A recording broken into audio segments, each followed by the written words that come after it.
porque, né, todo o papel dessa articulação, a gente viu na semana passada, ou na retrasada, se eu não me engano, assim que foi liberado ali o cargo da presidente da Caixa, né, retirada a presidente da Caixa para colocar, então, um indicado do presidente da Câmara, do Arthur Lira, algumas votações aconteceram ali a toque de caixa, muito rapidamente. Então, ainda assim, né, tem algumas pressões ainda por parte destes partidos de centro em relação ao governo, alguns cargos, mas há uma grande preocupação também em relação às emendas, né, que podem sofrer alguma alteração, principalmente de liberação no próximo ano, se caso, né, pelo menos fica aí subentendido na visão de muitos analistas políticos ali, né, fica aí subentendido que o recado foi dado por parte do governo para os parlamentares, caso não sejam, então, aprovadas essas pautas, essas medidas que vão trazer ainda arrecadação para o governo que tenta, né, falo governo aqui, aspas, né, para o Ministério da Fazenda, que tenta buscar alternativas, então, para se chegar a esse déficit zero. O governo, eu falo aspas, porque, como a gente viu recentemente, em duas falas ali do presidente Lula, ele não está muito mais tolerável, inclusive, a não cumprir essa meta. E falando sobre essa meta, Felipe, só para trazer aqui uma fala importante em relação a este tema, estou até olhando aqui o relatório da Warren Hanna, pelo Felipe Salto, que é o economista-chefe da Warren Hanna, ele fala que a lógica ali indicaria empurrar esse debate sobre eventual mudança da meta fiscal, sim, para 2024, que seria mais certo, então, né, o que o próprio ministro da Fazenda, Fernando Haddad, está tentando, conseguir empurrar este debate da meta aí para o ano que vem. Se isso de fato acontecer, ele vê como uma vitória, sobretudo porque colaborará para dar sobrevida a essa estratégia fixada para a política fiscal que está baseada na LC 200. Ele fala exatamente que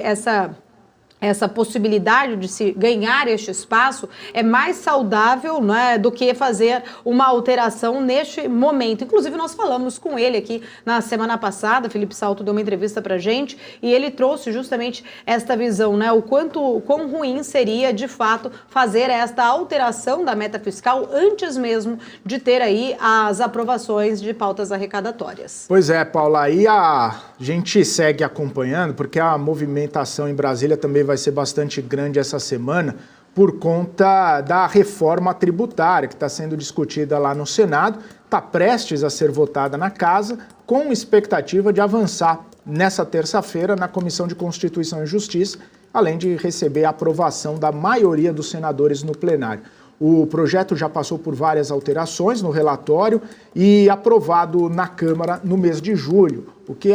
vai exigir, obviamente, uma nova análise da Câmara dos Deputados. O deputado Aguinaldo Ribeiro, inclusive, que é relator lá na Câmara, ele acompanhou de perto toda a elaboração do parecer do senador Eduardo Braga, com o objetivo aí de garantir uma tramitação, inclusive, mais rápida e mais eficaz, com a meta de concluir parte das reformas nas duas casas ainda nesse ano. Portanto, né, vai ser encaminhada toda a discussão no Senado nessa semana. Existe muita expectativa para que essa pauta avance, para que essa pauta seja colocada rapidamente em tramitação. E é importante destacar essa união e essa conversa, né, muito próxima dos dois relatores, tanto na Câmara quanto no Senado, para que as mudanças que forem feitas no Senado, elas sejam também acordadas e sinalizadas na Câmara dos Deputados, para que não haja grandes movimentações e grandes discussões. Então, o que deu a entender é que todas as mudanças que estão sendo promovidas no Senado,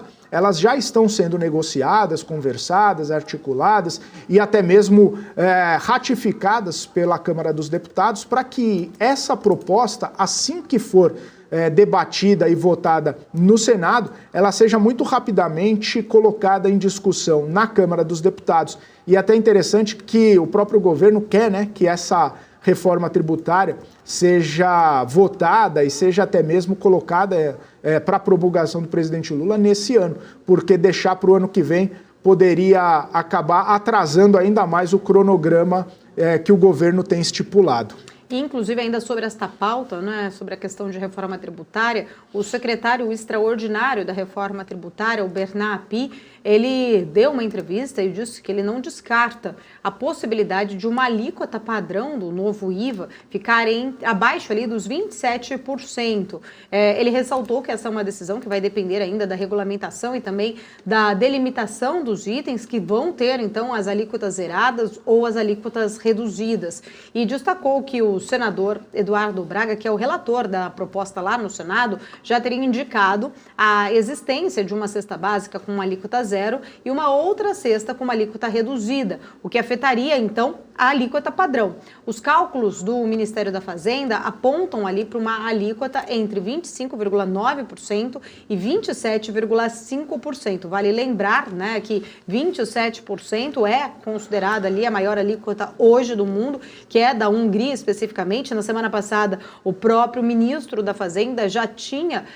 feito uma declaração que acredita que todas essas exceções que foram colocadas dentro do texto ali do Senado, apesar de ainda não ter sido aprovado, poderia fazer então com que a alíquota final do IVA chegasse a 27,5%. As declarações agora de Bernard Api, né, colocam ali esta possibilidade do IVA ficar abaixo então dos 27%, pelo menos ele não descarta esta possibilidade. TMC News. Informação que gera valor.